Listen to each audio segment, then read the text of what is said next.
नमस्कार दोस्तों, स्वागत है आपका आपके अपने चैनल पावर पेजेस में, जिसमें आप सुनते हैं पावरफुल किताबों की चैप्टर वाइज समरी, जिससे आपको हर किताब को गहराई से समझने में मदद मिलती है।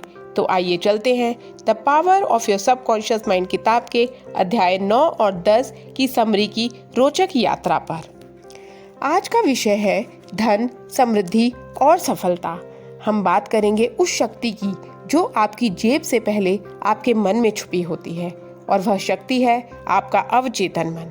आज हम 2 अध्यायों को जोड़कर जानेंगे कि किस तरह हम अपने अवचेतन मन की मदद से असीम धन और वैभव को अपने जीवन में खींच सकते हैं। धन की शुरुआत आपके मन से होती है। हर बड़ा बिजनेस, हर इन्वेंशन, हर आर्थिक चमत्कार एक विचार से शुरू होता है। विचार कहाँ से आता है? आपके मन से। और अगर वो विचार गहराई से विश्वास के साथ बार बार दोहराया जाए तो वो आपके अवचेतन मन में जम जाता है, और वही विचार धन को खींचने का माध्यम बनता है।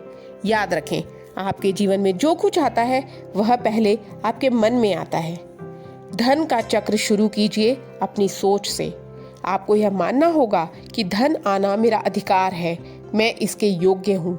हर दिन सुबह और रात को दोहराइए, मैं समृद्ध हूँ, धन मेरी ओर खींचा चला आ रहा है। मेरा अवचेतन मन मेरी आर्थिक सफलता के लिए कार्य कर रहा है।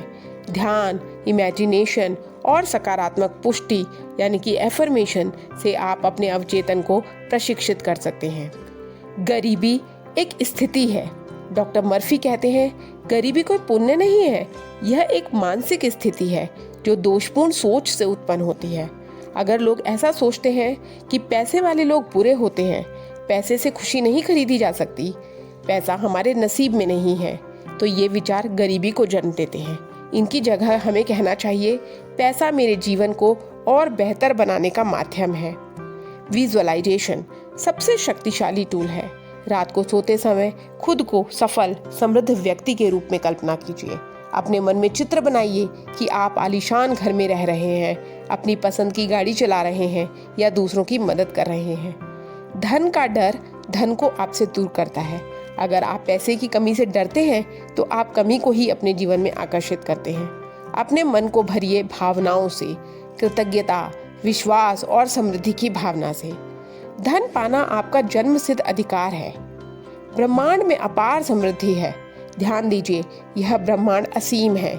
इसमें हवा की तरह, पानी की तरह धन भी असीम मात्रा में है। जो यह मानता है कि संसाधन सीमित है, वो कभी संपन्न नहीं बन सकता। दुनिया में इतना सब कुछ है तो आपके लिए क्यों नहीं? सफलता और धन नैतिक है। धन से आप अच्छे कपड़े पहन सकते हैं, अच्छी शिक्षा ले सकते हैं, दूसरों की मदद कर सकते हैं, समाज में योगदान दे सकते हैं। धन का सही उपयोग सेवा का माध्यम है। लेकिन अगर आप यह मानते हैं कि धन बुरा है तो अवचेतन उसे आपसे दूर ही रखेगा। अपने शब्दों का ध्यान रखें। मेरे पास पैसे नहीं हैं, मेरी किस्मत ही खराब है।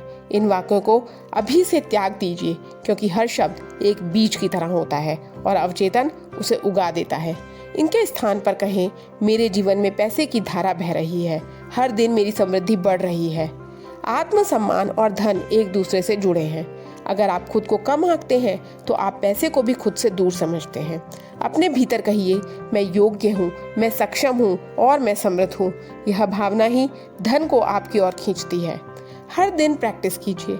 सुबह उठते ही कहें, आज मैं समृद्धि की ओर एक और कदम बढ़ा रहा हूँ। 10 मिनट विजुअलाइजेशन करें। खुद को सफल, आत्मविश्वासी और आर्थिक रूप से स्वतंत्र महसूस कीजिए। 3 बार लिखें, धन मेरी ओर दौड़ता चला आ रहा है।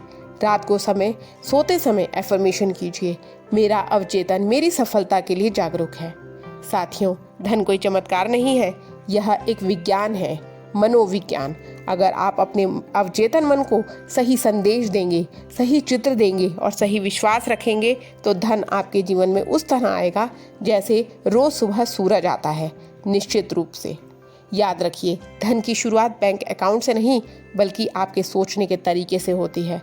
आप अमीर बनने के लिए पैदा हुए हैं, इसे स्वीकार कीजिए और उसे पाने के लिए अपने अवचेतन मन को सक्रिय कीजिए। आप धन, समृद्धि, सफलता और आत्मबल के अधिकारी हैं। अपने अधिकार को पहचानिए और जीवन को बदल दीजिए। तो दोस्तों, इस अध्याय की सीख को सिर्फ सुनना ही नहीं है बल्कि अपने जीवन में उतारना भी है, जिसके लिए आपको डेली इन अभ्यासों को करना होगा।